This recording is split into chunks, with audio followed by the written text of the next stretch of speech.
cake and dash it by little ones to being fruitful.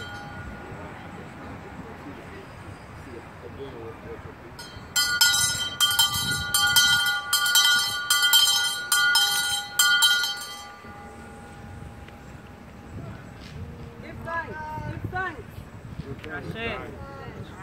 The Most High, omnipresent, male, female, eternal Spirit, we come before you. I am not my job. I am not where I live. Hey! I am not what they call me. I am a child of Africa. Hey! But an African. In Europe, we are still African. Ashay! But an African in the Caribbean, then we are still African. Ashay! Wherever you take us, we will be African. Ashay! We are African. We are the children of Africa.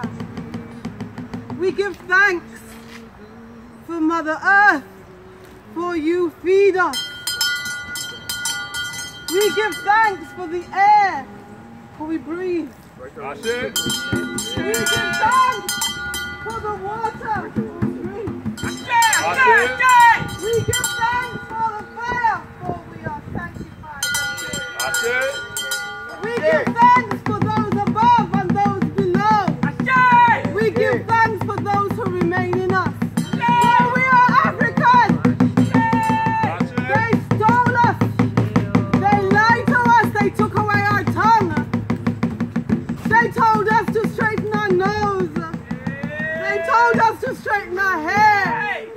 They told us to take the goodness out of the food. When we listened and we became ill, we seek to remember Africa. That's We it. seek to remember the ways of old. We shall not be ashamed. We shall not be ashamed. We shall not take on names given to us by alien forces and hostile people. I have slept under skies in Europe. Oh God. I discovered I have a family. Oh God. I have slept under skies in Asia. Oh God. I slept under skies. I was hungry. I was thirsty. I knew not what I know now. I must always remain humble. I am an African. I am with my family. I am with my family. This is my African family. Some of us have a spiritual discipline, and others have a spiritual discipline, and then we have a spiritual discipline. We will not forget, for the sun remains the sun and holds on to its integrity. The moon remains the moon and holds on to its integrity. The tree remains a tree and remains unbreakable. We will remain African. Yes. So no matter what position we hold, no matter what car we drive, no matter what neighborhood we live in, we will put down those earthly things and we will take on and assume our spiritual character, and we will be shrouded so that, Lord, when we come before you, you know our spirit. You know not of our name, but you know that we are children of Africa, seeking to remember those that went before who were great. For our history is not one of being enslaved. We do not take kindly to being enslaved and to be put into boxes that do not belong to us. We do not take kindly. So we rage up and we become, and we give birth to African children. We lay and we give birth to African children. For our DNA is African. We are African children in strange, hostile environments. That is who we are. And those that went before were kings and queens and great rulers of great civilizations.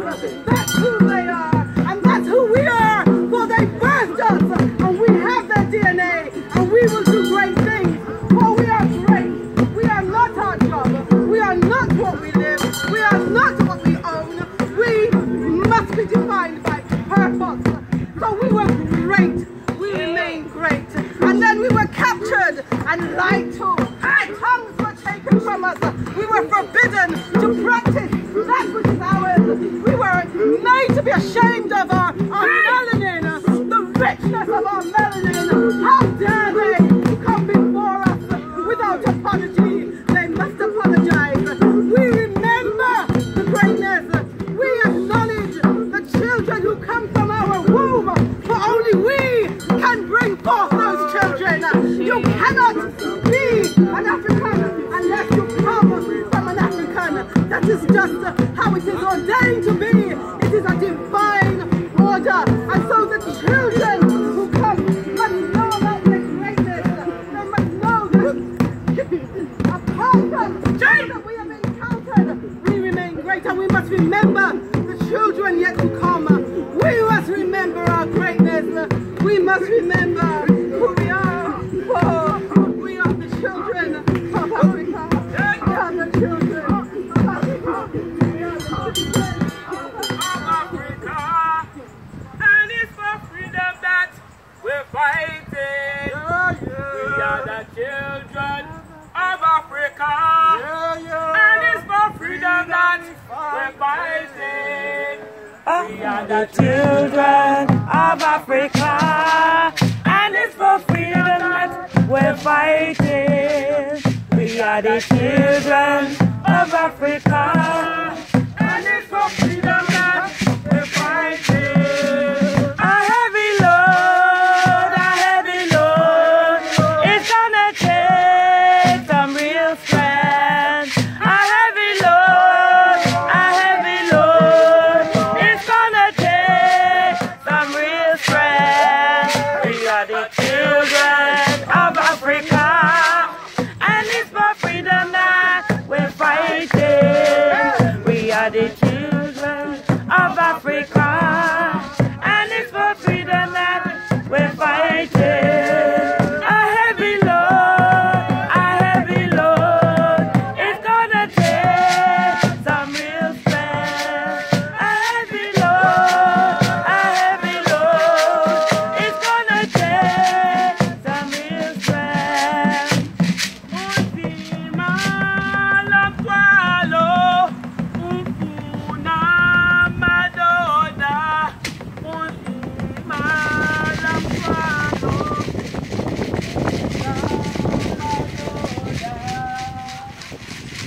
unzima lamthwalo, ufuna madoda. Unzima lamthwalo, ufuna madoda. We are the children of Africa, and it's for freedom that we're fighting. We are the children of Africa, and it's for freedom that we're fighting. A heavy load, it's gonna take some real strength. A heavy load, it's gonna take some real strength. Unzima lamthwalo, ufuna madoda. Unzima lamthwalo, ufuna madoda. We are the children of Africa, and it's for freedom that we're fighting. We are the children of Africa, and it's for freedom that we're fighting. A heavy load, it's gonna take some real strength. A heavy load, it's gonna take some real strength. We are the children of Africa, and it's for freedom that we're fighting. We are the children of Africa, and it's for freedom that we're fighting. A heavy load,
Coming all the way from Africa, coming to hear you pray.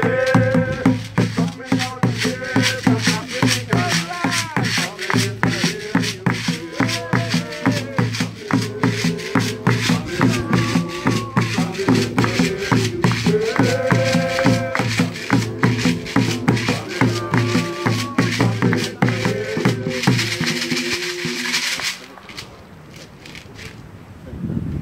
From Genesis to Revelation,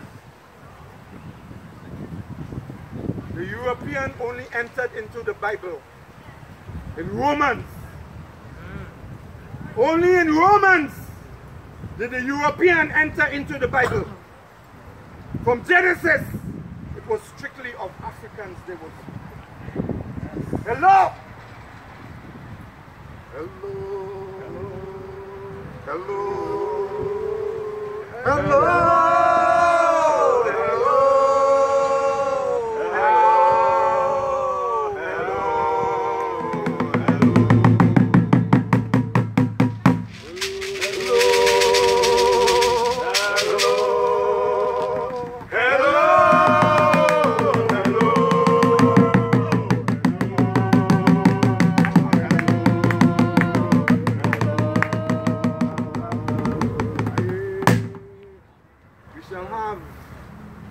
Out of that book, our foundation text, and it shall be taken from Psalm 30.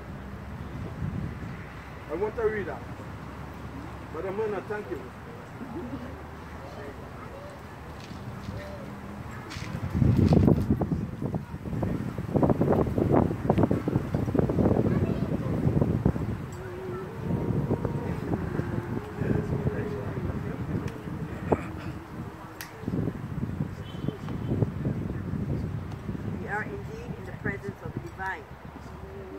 We are also in the presence of the ancestors.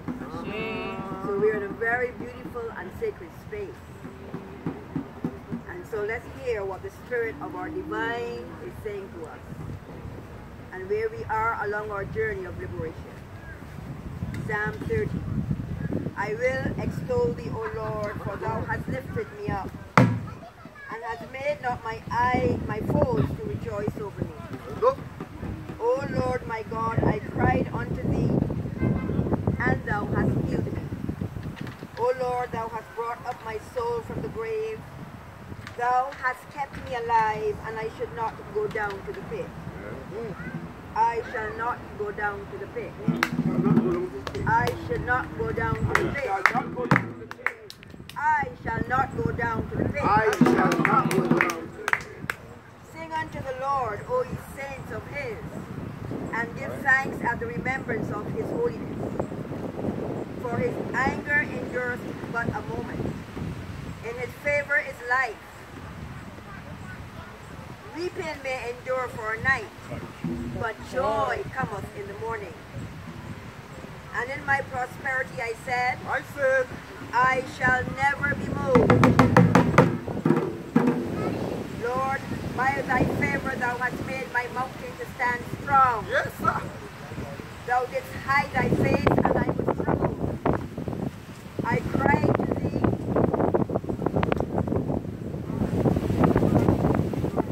I cried to thee, O Lord, and unto the Lord I made supplication. What profit is there in my blood when I go down to the pit? Shall the dust praise thee? Shall it declare thy truth? Hear, O Lord, and have mercy upon me. Lord, thou art my helper. Thou hast turned for me my mourning into dancing, and thou hast put off my sackcloth and girded me with your gladness, to the end that my glory may sing praise to thee, and not be silent. O Lord my God, I will give thanks unto thee forever.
Committee in Barbados will give an address.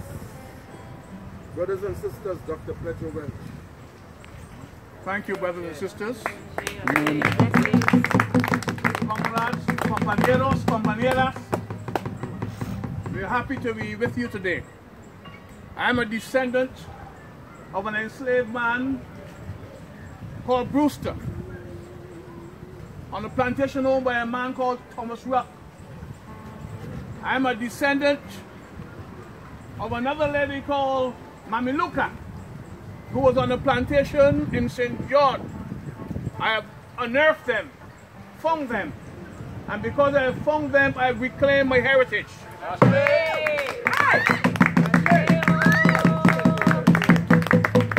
My son is married or was married to a Yoruba, and the Yoruba reclaim me as their own and rename me as Adewale. Adewale meaning the prince has returned to his home. And my wife, when they observed her, the old men of the tribe said, we can't just give you a new name. Your wife must have one too. Yes. And they call her Adebola. Adebola means the wealth of the prince. Has returned to his house, his home, and his wife is his wealth. Yes. Today, I just want to say a few words to you about the question of reparations. If you see me walk with some papers in my hand, it's because whether we're in Africa or otherwise, we get to a certain stage in life when the brain cells may not remember everything. So I walk with my paper. I'm glad to see a member of the task force with us, Reverend Laria. I'm happy to see you. Yes. The question of reparations, and the question that I pose to you first is, what do we mean when we talk about reparations? Reparations has many meanings. But here I have listed the making of amends for a wrong that one has done by paying money or otherwise helping those who have been wronged. They stole us. They robbed us. They owe us, and they must pay us. Not only is this the issue of amends, but they're what we call synonyms of reparations. Restitution is one synonym. Redress is another synonym. Compensation is another synonym. Recompense is yet another. Repayment and atonement. In jurisprudence, as in the law, reparation is the replenishment of a previously inflicted loss on the victim. So where the victim has lost, somebody must replenish. Somebody must repay. Somebody must give that which was lost into wholeness again. Monetary restitution is a common form of reparations. In international law, reparations includes restitution, compensation, rehabilitation, I hope you heard all these words, satisfaction, and guarantees of non-repetition. In other words, it is not to happen again. Oh. What might satisfaction entail? Public apology, including acknowledgement of the facts and the acceptance of responsibility. Commemoration and tributes to the victims, and this morning we've already had tributes to the victims. Inclusion of an accurate account of the violations that occurred in international law, and international humanitarian law training for all of our officials so that they come to understand their place in healing the hurt. Now I want to tell you that I have in my possession some extracts from some of our ancestors who came. I think first of the man called Equiano, and I'm reading from his words. This is what he said. This is why he was on the ship. The stench of the hole while we were on the coast was so intolerably loathsome. The closeness of the place and the heat of the climate added to the number in the ship, which was so crowded that each had scarcely room to turn himself, almost suffocated us. That's Equiano. He continues. This produced copious perspirations, so that the air soon became unfit for respiration from a variety of loathsome smells, and brought on a sickness among us, of which many died, thus falling victims to the improvident avarice, meaning greediness, as I may call it, of their purchases. That's Equiano. Continuing from what Equiano said, I was often a witness to cruelties of every kind, which were exercised on my unhappy fellow enslaved. I used frequently, and this was after he had entered the Caribbean, and then he was put to work on a ship sailing between the various Caribbean islands and carrying enslaved people. He said, I used frequently to have cargoes of new, he used the word Negroes because that was the new word used in those days, in my care. And it was almost a constant practice with our clerks and other whites to commit violent depredations on the chastity of the female enslaved. He goes on to say, when we had some of these enslaved on board my enslavers' vessels to carry them off to other islands, I have known our mates, he means the person working on the ships, to commit these acts. I have even known them gratify their brutal passion with females not 10 years old. And these abominations, some of them practiced to such scandalous excess. And then I have another person called Jeffrey Brace, who landed first in Barbados.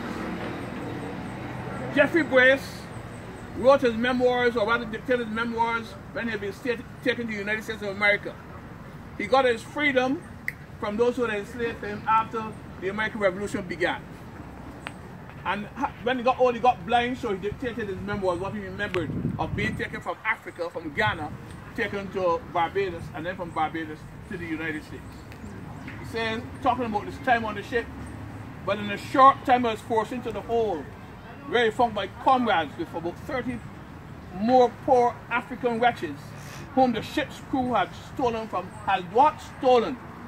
a neighboring tribe. These poor creatures, meaning his fellow enslaved, were screaming crying and wringing their hands. I don't know how many of you know that the song that is often sung in the churches called Amazing Grace. And the person who wrote that song was a former slave captain, a man called Isaac Newton. But the music to that song is not European music. He was listening to the enslaved people giving a lament on the ship and groaning. That song, that music you hear is played in the pentatonic scale. Yes, sir. For our African forefathers did not know the do, re, mi, fa, sol, la, si, do. They knew the pentatonic scale. And if you know the piano, you can play that any tune on the black notes of the piano. I played them several times. Yep. Any of the so-called Negro spirituals, although Negro is a pejorative word, that's what they were called. You can play them on those things. So I just wanted to say that to you, to say that when this man, Jeffrey Brace, was traveling on that ship, when he came to Barbados, he described what had happened to him, and he talked about the preachers crying, praying, and speaking to the great Father above, because they recognized that he observed all. And then he spoke about some of the persons on board, girls and boys not more than 6 or 7 years old, crying for food or water, and for their mothers and fathers. Then later on, Jeffrey Brace was taken to Barbados. When he lands there in Barbados, he was put in a barcaroon in Bridgetown and put under the control of a man called Welch. I don't know where they gave him the name Welch, but there was a man called Welch. And Welch beat him within an inch of his life. So we have the evidence. We have the evidence to put before those who had enslaved us. So these enslaved people who came from various parts of Africa, came from Ghana for the most part. I don't know if you recognize that most of our ancestors came from the Gold Coast. There were 3 speaking people of the Akan, or the Coromantee, or the Ashanti. And some of the words we have in our language come from there. Some come from the Igbo as well. So when we say a Wana, we're not speaking any broken English. Wana is African. When we say bubbies, you know the term bubbies. Bubbies is African. That's where it came from. When we struts, I hope you don't know a white man can struts. When we struts, we're expressing that we're African. Some years ago, a Cuban poet called Nicolas Guillen wrote a poem called Songoro Kosongo. That poem included a description of the women he saw in the streets of Havana. These were fair-skinned women, but they had the African touch. And the African touch was revealed in the African pride. So as they walked in the streets, they were declaring, we are not African, we are not black, we are European. And as Nicolas Guillen observed them, he observed this part. And he's called, and of course in Spanish, it's la trasera. He watched that. And he said in his poem, mentira, mentira, mentira, mentira. It meant you lie. You lie. You lie. In other words, you can't escape where you've come from. It's all part of your heritage. And you see it. When I see my African queens, I see it. When I see my African brothers, I see it. No matter where you go. How many of us know that Russia's greatest novelist, the father of the Russian literature, a man called Alexander Pushkin, how many of us know that he was African? How many of us know that Alexander Dumas of France, that he was a black man? How many of us know that the first person to invent the traffic light was black? Yeah. How many of us know that blood transfusions were introduced by a black man? How many of us know that what we call the safety brakes on the motor car or trains was introduced by a black man? How many of us know that? And if you eat peanut butter, how many of us know? Thank God. And how many of us love this so much that we understand that the melanin that is in this is a blessing? Yes. So every now and then I take my hand and I kiss it. I say, too sweet. Too sweet. That's all. Coming down through the last lap. In 1661 in Barbados, a law was passed which defined Africans as, quote, and heathenish, brutish, and an uncertain, dangerous kind of people. Of course, we were dangerous because they understood we could think and we could react. And then in 1668, another law said the Africans were of barbarous, wild, and savage nature, such as renders them wholly unfit to be governed by the laws and customs and practices of our nation. They meant England. And then later on, in the same record which I read of an enslaved man called Sharper, who was taken to Bridgetown in Church Street, right not far from St. Mary's Church, and nailed down with a stake down to the ground. And then they took off his privy members. You understand what I mean with privy members? Yeah. They took them off, cut them off before his eyes, and burnt him before his eyes. And then they burnt him by stages from his feet till he died. I've told my students on one occasion that Sharper was dead long before the final thing came, because they removed his mantle. Sharper executed in Bridgetown. Those are our ancestors. We know them. We know their names. Then I have another one here where the governors and private secretary wrote in 1757 that there were 2 blacks who were executed for what they call a felony. Felony included getting a little piece of sugar cane. Felony included trying to get something additional to eat. And they were executed.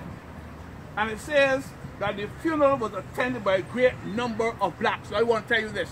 Even during the time of enslavement, our people were showing their displeasure. They were showing that they wanted reparations. They're showing that they wanted recognition. Because in fact, this is what the governor said. None of the family of the accused was permitted, he said, to make or have any plays or dancing or cabals in honor to the memory of the person. They recognized that our people wanted recompense, and they wanted to deny us that. So here we are in this part of our existence. In the year 2018, we are here ready to say to them, to all of them, you stole us, you robbed us, you owe us, you need to pay us. Simple. And I want to tell you, I want to share with you just a few things here. Very, very quickly. The Reparations Task Force has just given to the minister our first report. And one of the things that I can share with you that we're asking for is that the Barbados House of Assembly acknowledge through a parliamentary resolution the fullest possible repudiation of the Local Emancipation Act. That they acknowledge that a great harm was done to our people. Let us quickly, very quickly review